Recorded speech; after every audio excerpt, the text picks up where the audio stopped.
धर्मनगरी वृंदावन से संतों द्वारा एक बार पुनः भारत को हिंदू राष्ट्र बनाने का संकल्प दोहराने के साथ ही श्री कृष्ण जन्मभूमि को मुक्त कराने के लिए आवाज बुलंद की। मौका था चैतन्य विहार स्थित स्वामी वामदेव ज्योति मठ में श्री राम मंदिर आंदोलन के सूत्रधार संत शिरोमणि स्वामी वामदेव महाराज के 26वें निर्वाण महोत्सव का, जिसमें संत महात्माओं समेत केंद्रीय मंत्री, सांसद आदि ने महाराज श्री के चित्रपट का पूजन कर उनके व्यक्तित्व एवं कृतित्व पर प्रकाश डाला। श्री राम जन्मभूमि तीर्थ विकास समिति के अध्यक्ष एवं मणिराम छावनी के महंत नृत्य गोपाल दास महाराज ने कहा कि सनातन संस्कृति की रक्षा एवं राम मंदिर आंदोलन के लिए स्वामी जी द्वारा अनुकरणीय योगदान को भुलाया नहीं जा सकता। उन्हीं के आशीर्वाद से आज देश में सनातन संस्कृति मजबूत होती दिख रही है। अखिल भारतीय अखाड़ा परिषद के महामंत्री हरिगिरी युग पुरुष स्वामी परमानंद गिरी, स्वामी धर्मदेव महाराज, साध्वी रतंबरा, केंद्रीय मंत्री साध्वी निरंजन ज्योति, सांसद स्वामी सच्चिदानंद हरि साक्षी महाराज एवं विश्व हिंदू परिषद के संरक्षक दिनेश जी ने स्वामी वामदेव महाराज को भगवान का भेजा हुआ एक प्रतिनिधि बताया। उन्होंने कहा कि उनके अथक प्रयास एवं आशीर्वाद से ही आज अयोध्या में भगवान श्री राम का भव्य मंदिर बन रहा है, वही विश्व स्तर पर सनातन संस्कृति प्रखर होती दिख रही है। इसके साथ ही वक्ताओं ने भारत को हिंदू राष्ट्र बनाने का संकल्प दोहराया। वहीं श्री कृष्ण जन्मभूमि को मुक्त कराने के लिए आवाज बुलंद की। संचालन स्वामी वामदेव ज्योति मठ के संस्थापक महंत स्वामी अनंत देव एवं स्वामी चित्त प्रकाश नंद महाराज ने किया। CFIR दर्ज हुई है। मैं आपकी पीड़ा से सहमत हूं। आप आगे बढ़ो। हम सीमा में नहीं मदे हैं, हम इन कपड़ों में मदे हैं। हम सीमा तोड़ के आप साथ देने के लिए तैयार हैं। लेकिन एक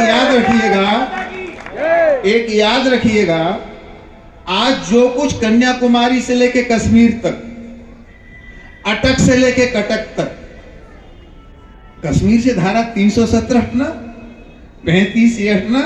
कल का अखबार आपने पढ़ा, 32 साल के बाद कश्मीर में 10वीं क्लास तक हिंदू पढ़ना पढ़ाना शुरू हुआ है। 10वीं क्लास तक 32 साल के बाद। उसमें बाद संस्कृत पढ़ाई जाने लगेगी। आपको याद है, हम एक तिरंगे के लिए ललचा रहे थे। डॉक्टर जोशी जी तिरंगा यात्रा लेके गए। इसी मथुरा से मैं बसें लेकर के गया था। लुधियाना से आगे हमारी बसों पर आक्रमण हुआ था। आधा दर्जन लोग घायल हुए थे। हमारा गनर घायल हुआ था एक झंडा फहराने के लिए। अब श्रीनगर का लाल चौक नहीं, हर गली मोहल्ले में सरकारी बिल्डिंग पर तिरंगा ही तिरंगा, तिरंगा ही तिरंगा है। क्यों?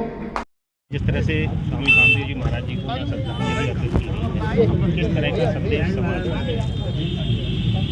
विरक्त संत पूज्य स्वामी वामदेव जी महाराज सदैव सनातन धर्म के, संस्कृति के, संस्कारों के लिए जीवंत अपने आचरण में व्यवहार करते हुए सहज सरल स्वभाव वाले, परंतु पूर्णतः सनातन धर्म को एक समर्पित इस तरह के संत, जब उनको लगा कि धर्म बचाने हैं तो पहले राष्ट्र को बचाना पड़ेगा, और इसलिए राम जन्मभूमि के आंदोलन को लेकर के उन्होंने अग्रणी भूमिका निभाई, नेतृत्व किया।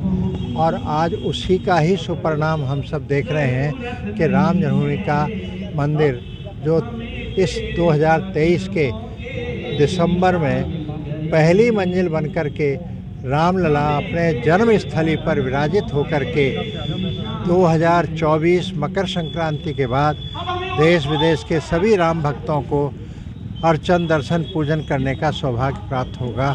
इससे बढ़कर के उनकी और देन क्या हो सकती है। जिस तरह से हिंदू राष्ट्र को लेकर और सनातन धर्म को हिंदू राष्ट्र बनाने के लिए और श्री कृष्ण जन्मभूमि को मुक्त कराने के लिए आवाज बुलंद हुई है। ये विश्व हिंदू परिषद या संत समिति या पूज्य वामदेव जी महाराज प्रारंभ से ही यह वाक्य प्रयोग 3, हम हजारों की संख्या भूल जाएंगे, लेकिन 3 बाबा विश्वनाथ, श्री राम जन्मभूमि अयोध्या, श्री कृष्ण जन्मभूमि मथुरा, ये 3 हमको मिलनी चाहिए और इसको लेके रहेंगे।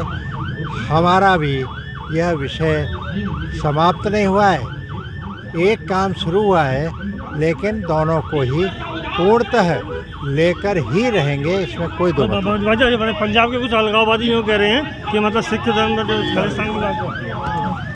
पर आई हूँ, मुझे लग रहा है उस विषय पर चर्चा करनी चाहिए।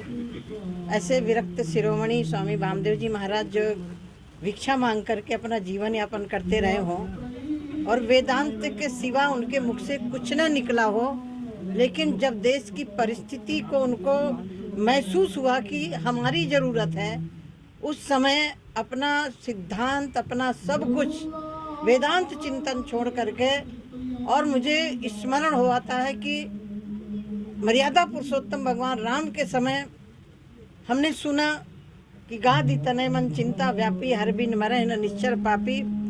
ऐसे ही पूज्य वामदेव जी महाराज जी अपनी कुटी को, अपने जंगल में झोपड़ी को त्याग करके समाज के लिए निकले थे, और आज आप देख रहे हैं उनके त्याग, उनके परिश्रम का ये जीता जागता राम जन्मभूमि मंदिर के ऊपर जो भव्य मंदिर बन रहा है दिखाई पड़ रहा है।